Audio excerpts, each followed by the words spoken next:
Kasi ganito, at one time, sabihin nyo, pumunta si Duterte, then threatened us, maybe in the course of time, if God wills it, baka kapatid mo, asawa mo, anak mo, pinsan mo. Alam mo, however consoling words I give you, you will always hate me for the death of a human being. Pero basta kasabot ka, let it not be said na hindi ko kayo inarningan. Because yan ang unang problem ngayon. Drugs, crime, and corruption. Corruption will stop. I will give you 8 days. I know corruption is very alien to you. It's foreign. You have it almost every day of your lives for the last so many years. Patilang tamo kung walay corruption ang gobyerno. And they say, ito naman si Lacson, hindi kaya ni Duterte yan. Kaya yan, 3 to 6 months. That is not a bravado statement.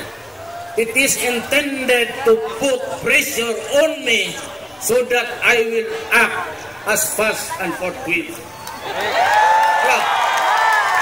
If I am into the president for 3 months, walang maniwala, nobody would believe me, nobody would follow me.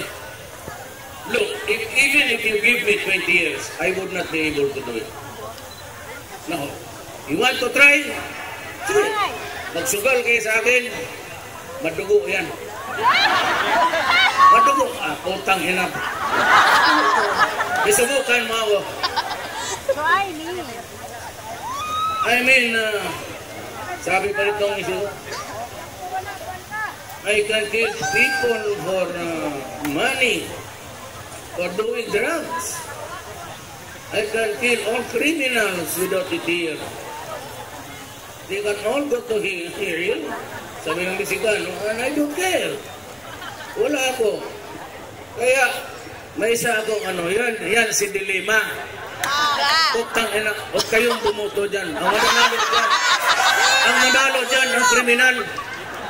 Instead of concentrating on good government and its ministerial functions, keeping order, ang ginahabol tuloy niya, ako pati yung iba. Ako yung paborito niya. When she was chairman of the human rights, she castigated me for human rights violation. I told her, if you have the goods on me, file a case. When she was Secretary of Justice, sabi ko, file a case because she was ranting against the violations of human rights. But I denied it. But, tinood na ito. Anak yan. Sa pata. Mali. Ay, nitindog na po sa nanay. Oo, magong galawin. Human rights. Nanay talaga.